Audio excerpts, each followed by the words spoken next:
मावळले, नीट मांडी घालून बसायचं, आसन का वळवळ करतोय तुझं? मी म्हणायचं चुकलं ना, चुकलं ना, चुकलं, करून घ्यायची. आठवण येते. म्हणून बाळा तुझे गेले पाय, आता रडून ते काय, वेळ गेल्यावर काय किंमत येते बाबांनो. मग हाय तोपर्यंत आपल्याला नेमकं काय केलं पाहिजे आणि काय नाही केलं पाहिजे हे महाराजांनी आपल्याला सांगितलं. बाबांनो, फार मोठी ताकद आहे संतांच्या, फार मोठी ताकद आहे. आपण संतांच्या खुशीतले आहोत. संतांच्या आपण कमी समजायचं नाही. जो प्रवचन करतो त्याला बी तेवढंच, जो झाडून घेतो त्याला बी तेवढंच, जो पखवाज वाजवतो त्याला बी तेवढंच, जो प्रवचन करतो त्याला बी तेवढंच, जो निवड आणून दाखवतो त्याला बी तेवढंच, काय जो धाडलोट घेतो त्याला बी तेवढंच. भगवंत समजायला समान आणि सारखा आहे. भेद फक्त आपल्याची. तो महाराज झालाय, तो आनंद झालाय, तो ज्ञानाच्या दोन गोष्टी सांगतात, ते भेद फक्त आपल्याची बाबा.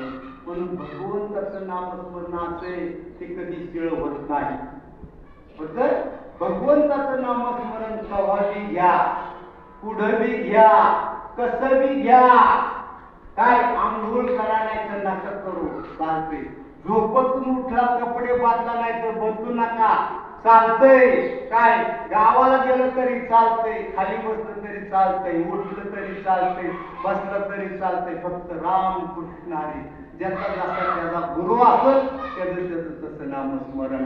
म्हणून ज्ञानेश्वर महाराज म्हणतात, सद्गुरु सारखा असता पाठीला. काय किती आपल्याला दिले त्यांनी. बाबांनो, फार संतांची ताकद मोठी. म्हणून काय सांगू बरं का, काय सांगू संतांचे ते उपकार. मज निरंतरी जागवी, मला सारखं जागावत्या, सारखं सारखं. आपण बाळा काढून, अरे बाळा ते कर ना, हे बाळा ते कर ना, हे बाळा ते कर ना, का सांगतो की त्यांनी सावध व्हावा, त्यांनी चांगलं व्हावं, ही त्याचा हीच आहे. म्हणून आपल्याला सावध व्हायला संत महात्म्याने सांगितलेलं. बाबांनो, फार मोठी संतांची ताकद मोठी. आणि ही भूमी आहे, भूमी ही संतांची, संतांची भूमी.